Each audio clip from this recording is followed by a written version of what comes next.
Hey there, and welcome to a brand new deep dive. Hello. Today, we're taking a bit of a shortcut, actually, to getting really well informed on a document that, well, maybe at first glance seems like just another financial report. Yeah, maybe a bit intimidating. Could be. But trust us, it's absolutely packed with surprising facts, um, profound insights, really, a masterclass in business philosophy. That's right. Our mission today is to really distill the wisdom from Warren Buffett's 2020 letter to the shareholders of Berkshire Hathaway. Mm. It's definitely more than just numbers. It's, a reflection on long-term investing, American enterprise, Yeah.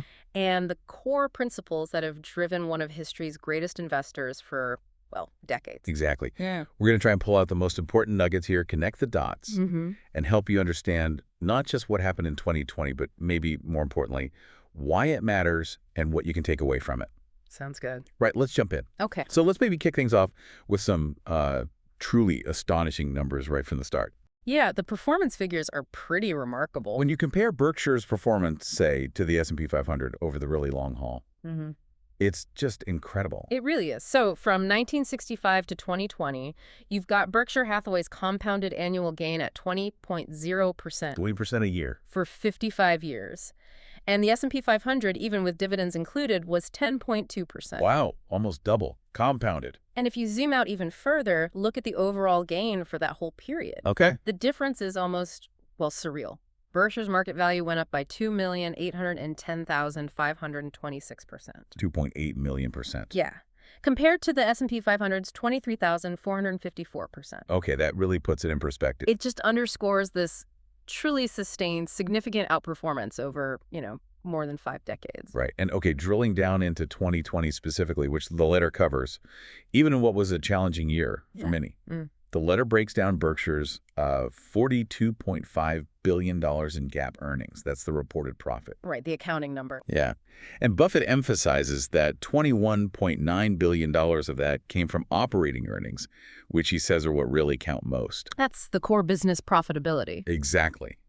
There were also capital gains, but interestingly, there was an $11 billion loss from a write-down. Ah, yes, the precision cast parts write-down. Tell us about that. What's the story there? Well, what's really striking about it is Buffett's unwavering honesty, just total candor. Okay. He openly admits it was, quote, a mistake I made in 2016, says he paid too much for the company. Paid too much. Okay. Yeah, he says, I was wrong in my calculation of the proper price to pay for the business. And he's clear, it wasn't about being misled, Right. but about being too optimistic himself. Wow. It's a, remarkably candid admission from someone of his stature. He even calls it a big one. That openness is really something, isn't it? It's almost a lesson in itself. Absolutely. It challenges us maybe to think about where we might be too optimistic. Good point. And it reminds you that even the best make mistakes, but their focus stays on those operating earnings. That's the takeaway. That's the long-term engine. Okay, now here's where it gets really interesting, I think, digging into Berkshire's unique strategy. Buffett tackles that label head-on. Conglomerate. He admits it's often seen as a negative term. Yeah, it definitely carries some baggage historically. And he explains why, right? Yeah. And how Berkshire deliberately operates differently. He does. Historically, he points out, conglomerates often just bought entire businesses. Right. But the problem was the truly great businesses weren't usually for sale. Wow. So they frequently ended up with so-so companies that lacked important and durable competitive strengths. Mediocre stuff. Okay, makes sense. And to get even those, they'd pay these staggering control premiums, that extra price, just for the privilege of calling the shots. And the way they paid those premiums was often pretty shady, wasn't it? Yeah, the letter details how these aspiring conglomerators would sometimes, manufacture a vastly overvalued stock of their own, using promotional techniques and imaginative accounting maneuvers that were at best deceptive and that sometimes crossed the line into fraud. Wow. He really doesn't mince words. No, he says flat out, conglomerates earned their terrible reputation. So how does Berkshire contrast with that? Well, their philosophy is really the opposite. Buffett explains he and Charlie Munger want their, quote, conglomerate to own all or part of a diverse group of businesses with good economic characteristics and good managers. Okay, good businesses, good managers. But here's the key part. Whether Berkshire controls these businesses, however, is unimportant to us. Unimportant. That's the inversion right there. Exactly. Complete inversion of that old control premium model. And he talks about a personal wise-up moment, doesn't he? Crediting Charlie Munger. He does. He mentions his struggle with the inherited textile operation Berkshire started with. Right, the original business. And he realized that, quote, owning a non-controlling portion of a wonderful business is more profitable, more enjoyable, and far less work than struggling with 100% of a marginal enterprise. That's a huge insight. Learn from the struggle. It really is. So their strategy boils down to this. Right. Deploy your capital into whatever we believe makes the most sense. Makes the most sense, okay. Based on a company's durable competitive strengths, the capabilities and character of its management, and price. Strengths, management, price. Simple but profound. And then he adds that little touch of humor, quoting Ronald Reagan. Oh, yeah. It's said that hard work never killed anyone, but I say, why take the chance? Huh. Classic Buffett. A little levity driving home a serious point. Pretty much. So for you listening, this isn't just like abstract financial theory. It's about understanding that deep value isn't always about total control. Right. It's about flexibility, identifying and participating in genuinely excellent businesses, whatever the ownership stake looks like. Makes sense. Okay, let's talk about the actual businesses inside Berkshire. It's this vast smorgasbord, as he calls it. Yeah, 360,000 employees across many companies. But he emphasizes that much of the value resides in what he calls the big four jewels. Right. Those are the property casualty insurance operation. The core for over 50 years. Exactly. Then BNSF, the big railroad. America's largest by freight volume. Then Apple, where Berkshire has that significant 5.4% stake. We'll come back to that. And Berkshire Hathaway Energy, or BHE, the big utility and energy business. We'll actually touch on BNSF and BHE again later when we talk infrastructure. Sounds good. But first, that insurance business. What makes it so powerful is the concept of float. Right. Explain float again quickly. It's essentially money that Berkshire holds from insurance premiums, which they'll eventually pay out in claims, but in the meantime... They get to invest it for their own benefit. Exactly. And the amount is huge, $138 billion of this float. And this immense financial strength allows them an equity-heavy investment strategy. They can own more stocks. Which is unlike most insurers, right? They're usually stuck with bonds. Pretty much. Most insurers are restricted to bonds for safety and regulatory reasons. And speaking of bonds... the letter isn't too keen on them, is it? No, not at all. It calls the fixed income world a bleak future for investors. Why bleak? Well, look at the yields. A 10-year U.S. Treasury bond at the end of 2020 yielded just 0.93%. Less than 1%. Yeah, down 94% from almost 16% back in 1981. That's an incredible drop. And some major countries even have negative returns on their government debt. You pay them to hold your money. Crazy. So the lesson Buffett draws is crucial.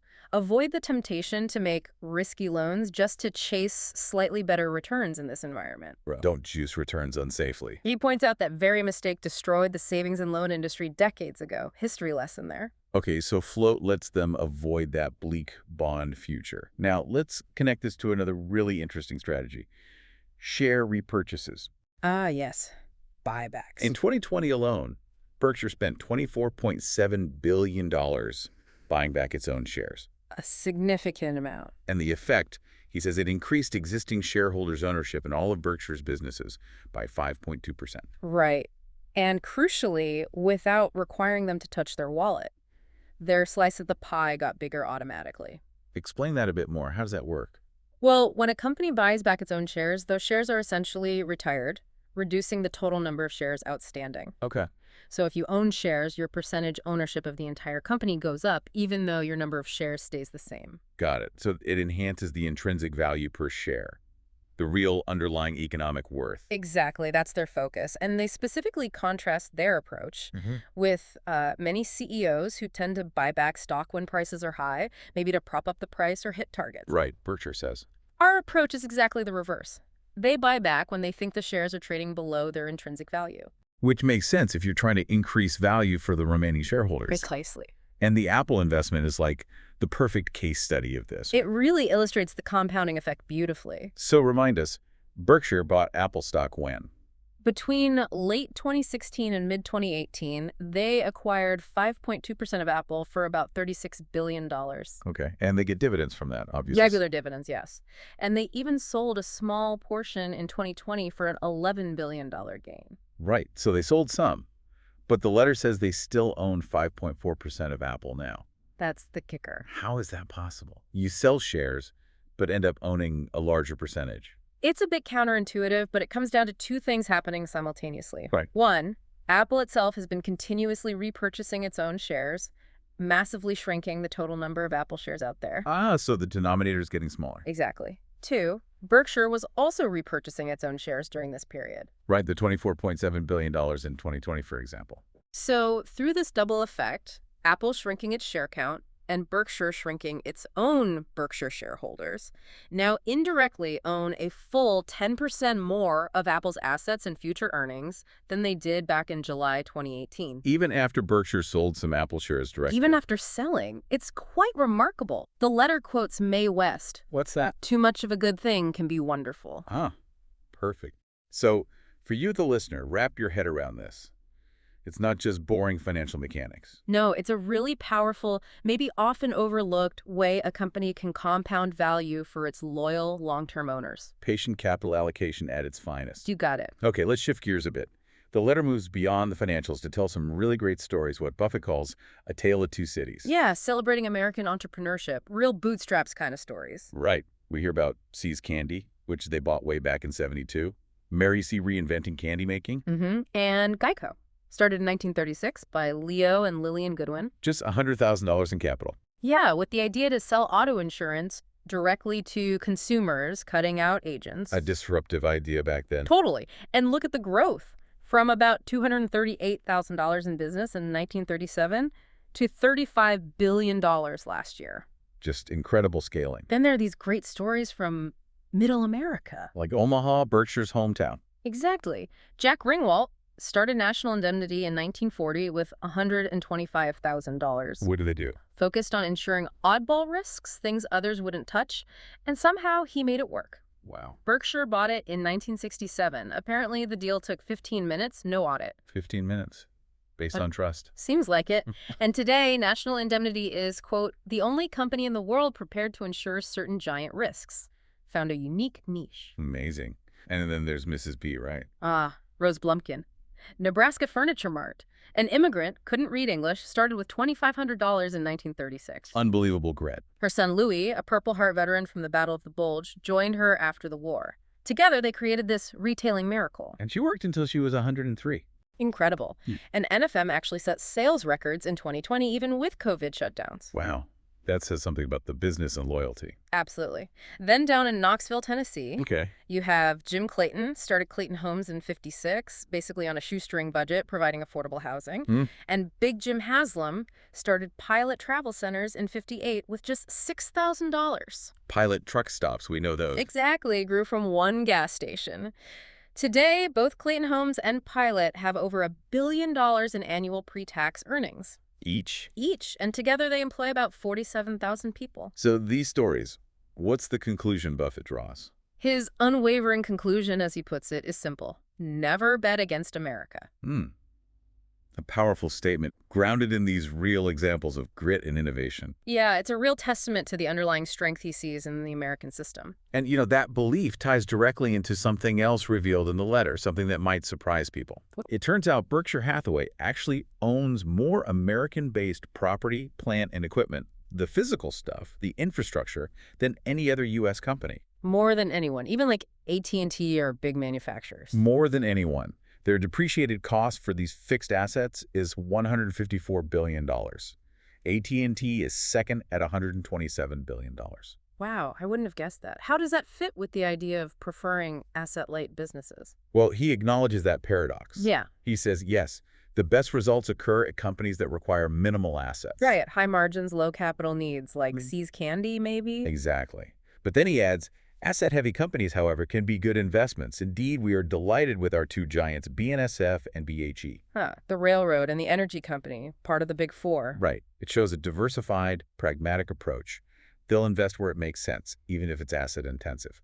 So tell us about BNSF, the railroad.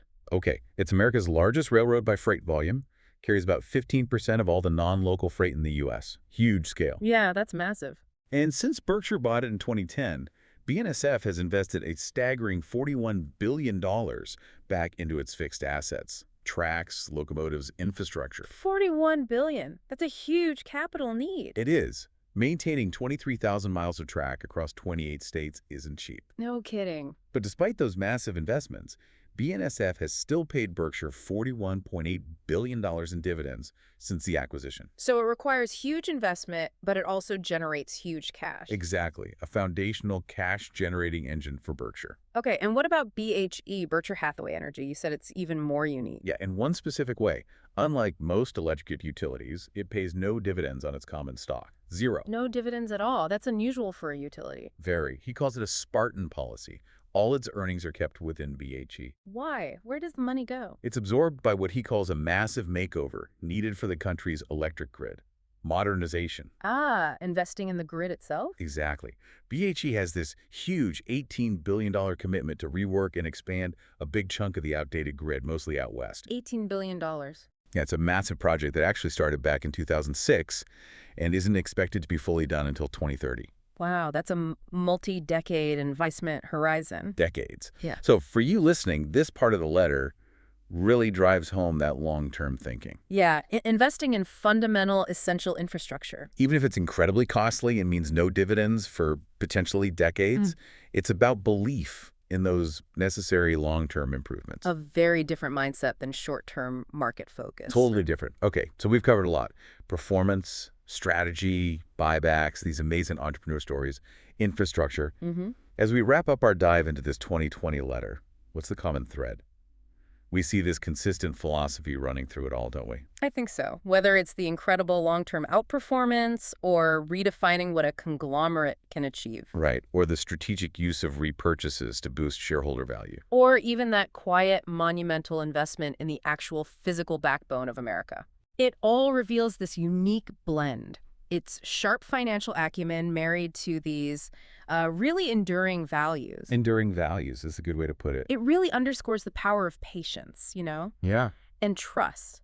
And having a clear, consistent philosophy, especially in a world that often feels consumed by short-term speculation. It really does. It makes you think, doesn't it? It kind of prompts you, the listener, to consider, what are the hamburgers and Coke in your own investment or business philosophy? Yeah, what are those core things you commit to, regardless of the latest fads or market noise? That's a great question. And maybe the biggest one to ponder from this letter is about partnership. The partnership concept. What does treating you as partners truly mean when it comes to the companies you invest in, or maybe even the companies you work for or support? Does it feel like a genuine partnership, or is there, a disconnect between the rhetoric and the reality? Something really important to think about. Absolutely. Well, thank you for joining us for this deep dive into the 2020 letter. Yeah, we hope it's given you plenty to chew on. Hopefully some valuable insights.